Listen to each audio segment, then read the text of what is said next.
সবাইকে নমস্কার। আমাদের কৃষি দপ্তরে অফিসারদের শর্টেজ আছে, এগ্রিকালচার অফিসার। আমরা বেশ কয়েক মাস আগে 60 জন এগ্রিকালচার অফিসারদের নিয়োগ করার জন্য টিপিএসসির কাছে আমরা পাঠিয়েছি। 60 পোস্টের জন্য 60 পোস্টের মধ্যে টিপিএসসি পরীক্ষা টরীক্ষা নেওয়ার পর আমাদেরকে 59 জন 59 অফিসার কোয়ালিফাইড করেছে এগ্রিকালচার অফিসার হিসেবে গ্রেড 1। একজন পাওয়া যায়নি, এক্স সার্ভিসম্যানের জন্য রিজার্ভ, সেই জন্য এই পোস্টে কাউকে পাওয়া যায়নি। এই 59 জনের মধ্যে ওয়েস্ট ত্রিপুরা পেয়েছে 18 জন, সাউথ ডিস্ট্রিক্ট 13 জন, খোয়াই ডিস্ট্রিক্ট 11 জন, গোমতী ডিস্ট্রিক্ট 8 জন, সিপাহীজলা ডিস্ট্রিক্ট 3 জন, নর্থ ডিস্ট্রিক্ট 3 জন, ধলাই ডিস্ট্রিক্ট 2 জন এবং উনকোটি ডিস্ট্রিক্টে 1 জন। এর মধ্যে ইউআর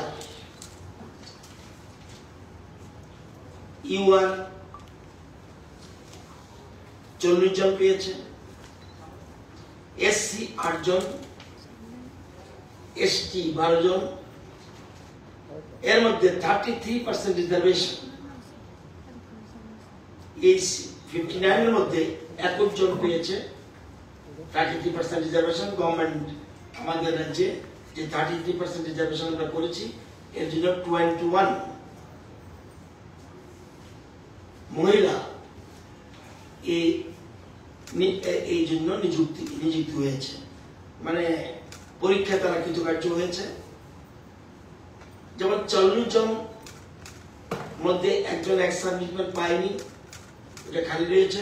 এই 39 জনের মধ্যে 14 জন ইউআর এর মধ্যে মহিলা, মানে 33% কভার্ড।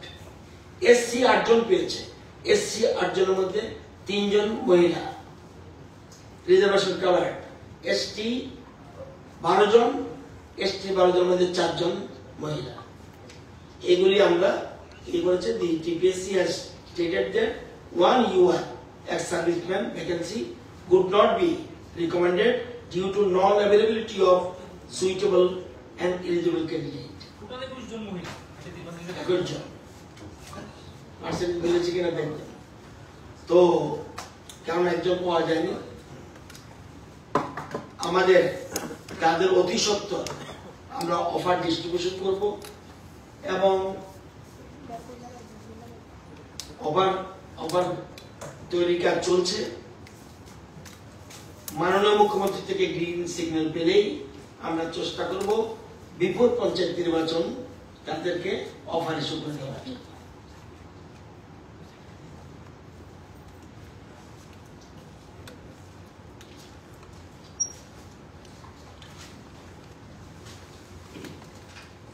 আপনারা জানেন কৃষি দপ্তর সবসময় কৃষকদের পাশে দাঁড়াতে চাই। আমরা এখনো মনে করি কৃষিতেই একমাত্র সম্ভব, যদিও আমাদের কৃষি জমি কম, ফরেস্ট ল্যান্ড বেশি, কিন্তু তারপরেও আমরা মনে করি কৃষিতেই আমাদের রাজ্যে স্বাবলম্বী হওয়ার সুযোগ বেশি। এই জন্য সবসময় কৃষকদের পাশে বর্তমান রাজ্য সরকার রয়েছে। আপনারা জানেন কোন কৃষকের যদি কোন রকম প্রাকৃতিক দুর্যোগের কারণে তার ফসল ক্ষতি হয়, সেজন্য দুইটি উপায়ে তাদের সাহায্য পেয়ে থাকে। এক, SDRF, এটা রাজ্য সরকার স্টেট ডিজাস্টার রেসপন্স ফান্ড একটা আছে, এই ফান্ডের থেকে তাদেরকে সরাসরি অর্থ প্রদান করে। কৃষি দপ্তর যখন জানে তার ফসলের ক্ষতি হয়েছে প্রাকৃতিক দুর্যোগের কারণে, সেখানে তখন তদন্ত করে তার সার্ভে করে একটা রিপোর্ট রেভিনিউ ডিপার্টমেন্টে পাঠায়, তখন রেভিনিউ ডিপার্টমেন্ট সে টাকা প্রদান করে SDRF স্কিমের মাধ্যমে। আরেকটা আছে যেটা প্রধানমন্ত্রী ফসল বীমা যোজনা। এই দুটি পদ্ধতি আমরা কৃষকদের প্রাকৃতিক দুর্যোগে ক্ষতিগ্রস্ত হলে তাদেরকে আমরা আর্থিক সহায়তা প্রদান করি। এবং প্রধানমন্ত্রী ফসল বীমা যোজনাটা করে বীমা কোম্পানির প্রতিনিধি এবং রাজ্য সরকারের কৃষি দপ্তরের আধিকারিকগণ যৌথ সমীক্ষার ভিত্তিতে যে রিপোর্ট দেয়, সেই রিপোর্টের পরিপ্রেক্ষিতে বীমা কোম্পানি অর্থ প্রদান করে থাকে। আপনাদের মনে আছে 16 এবং অ্যাসেম্বলিতে আমি বলেছিলাম যে প্রচুর কৃষকের ক্ষতি হয়েছে। 16, 17, 18 নভেম্বর 2023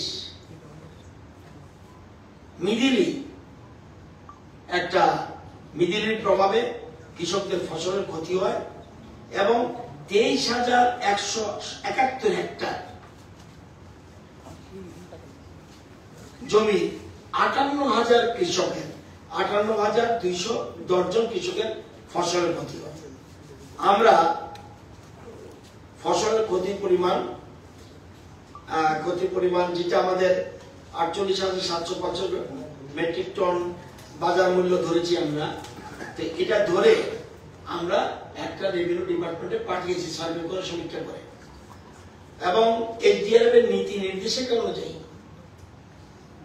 আমরা তাদেরকে প্রতি হেক্টর পিছু 8,500 টাকা করে মোট 14,58,00,000 টাকা, 14,58,94,000 টাকা রাজ্য সরকার SDRF এর মাধ্যম থেকে আমাদেরকে অর্থ দিয়েছে। এবং আপনারা জানেন যে ক্ষতিগ্রস্ত পরিবারের সংখ্যা হলো 58,210, ক্ষতির পরিমাণ 14,58,94,000।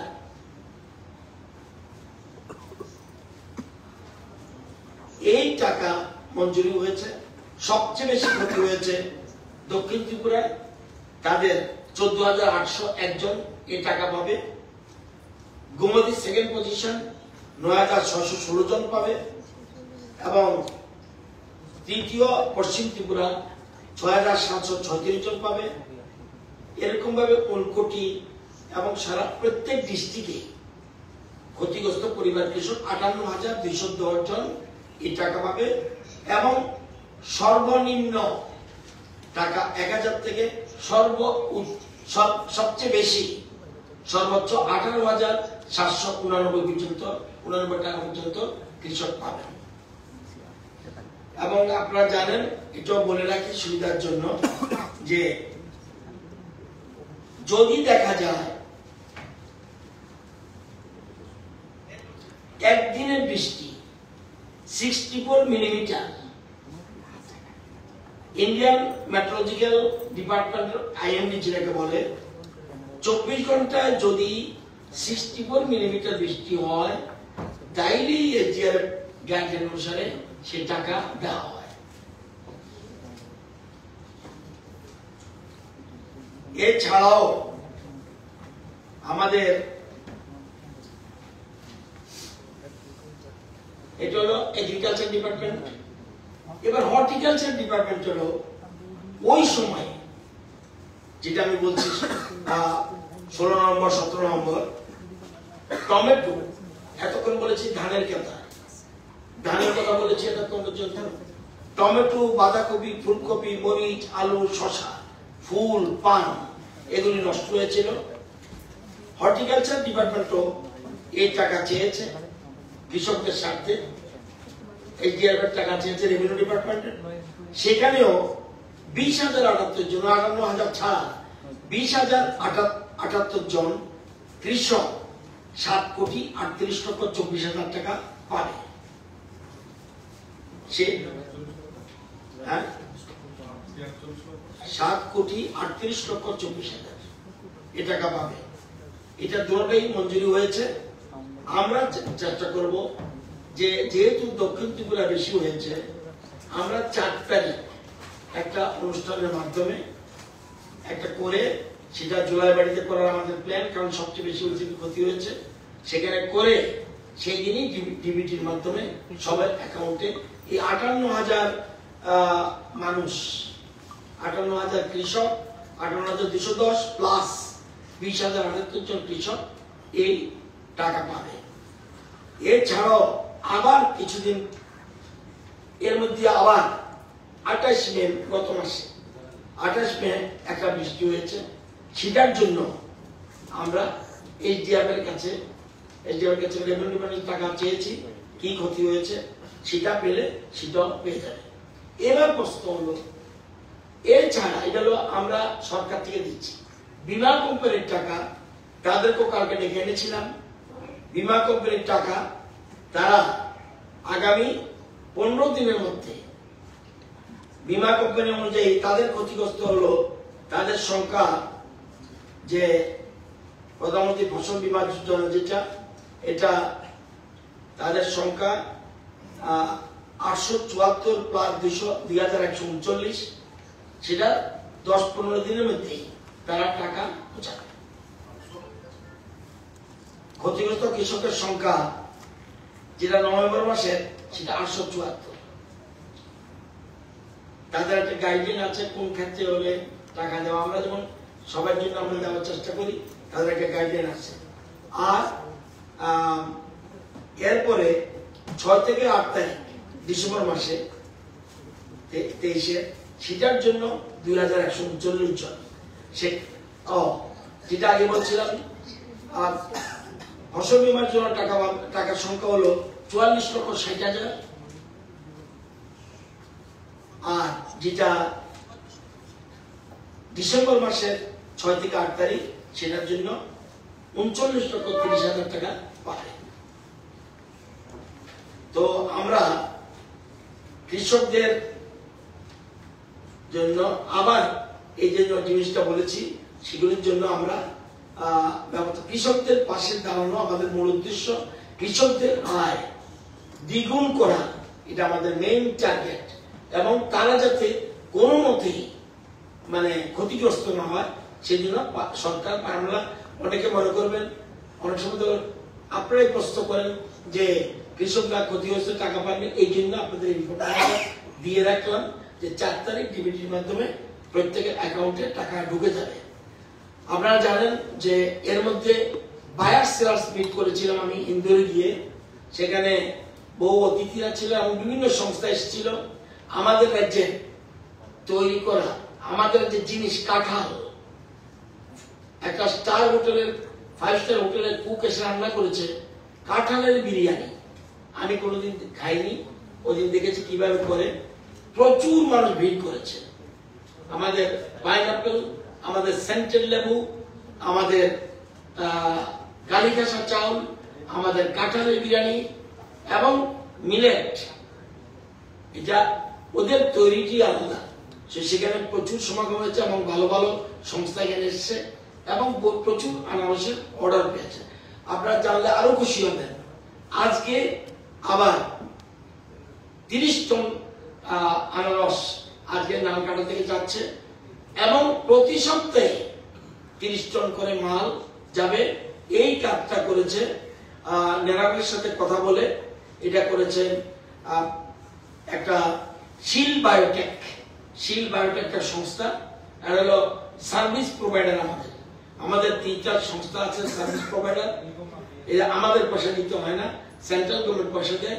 এরা এসে এখানে বিভিন্ন এফপিওর সাথে যোগাযোগ করে বায়ার্স নিয়ে আসে ডাইরেক্ট। আজকে যে আনারস যাচ্ছে ডাইরেক্ট কৃষকদের থেকে তারা কিনছে, তাদের জন্য কস্টিং কস্ট কৃষকদের দিতে হয় না, বাজারে আনতে হয় না। আজকে এরকম একটা কাজ করেছে, বিভিন্ন সংস্থা এগিয়ে আসছে। একটু আগে আইকোয়া, যে আমি জার্মানে যে একটা অনুষ্ঠানে গিয়েছিলাম, যেখানে আমাদের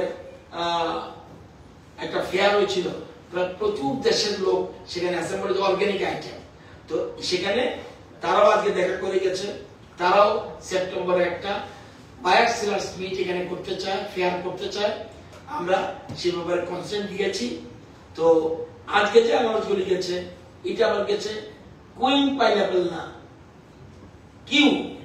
কিউ তারা নিশ্চয় জুস করার জন্য। তো সেই জন্য এবং প্রতি সপ্তাহে 30 টন মাল আনারস এখান থেকে যাবে।